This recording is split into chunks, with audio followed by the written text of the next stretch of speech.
Nous avons tous suivi le président de la République.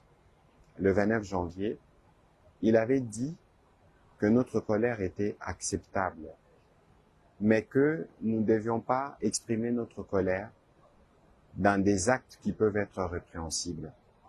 Ici, je voudrais spécifiquement m'adresser aux jeunes de Kinshasa, parce que nous avons lu, on a vu qu'il y avait des réactions de colère, compréhensibles d'ailleurs, lorsqu'on a vu les images de nos pères de l'Église catholique et protestante avec ce que nous considérons comme des ennemis. L'Église a vocation de travailler pour la paix. Et donc aujourd'hui, il faut considérer que l'œuvre de prêtres s'inscrit dans le cadre de la recherche de la paix, tel qu'ils en parlent, le pacte social pour la paix, et une démarche qui a été présentée au président de la République. Et donc, il est hors des questions que même si nous pensons, même si nous avons raison d'estimer qu'il ne devait pas serrer les mains aux ennemis, mais il faut considérer que c'est aussi cela, la démocratie ou la marche pour aller vers la paix. Les églises, les lieux de prière sont des lieux sacrés. Penser s'en prendre à des lieux de prière, c'est penser s'en prendre à Dieu.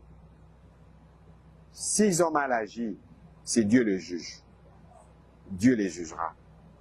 Mais ce serait inacceptable que des gens s'élèvent pour aller perturber, et pour penser même perturber les services religieux un jour de dimanche. Nous avons besoin, nous parlons souvent de front spirituel. Alors, dans les fronts spirituels, c'est des actions de grâce et des actions de prière à l'égard des dieux. Il n'y a pas meilleur jour pour les fronts spirituels que dimanche. Alors, ne désacralisons pas ces jours-là, parce que il y a des gens qui pensent qu'il faut passer par des actes qui sont intolérables. Restons dans la ligne du président de la République et dans la ligne du gouvernement, revendiquons ce que nous souhaitons par la paix et par des moyens pacifiques.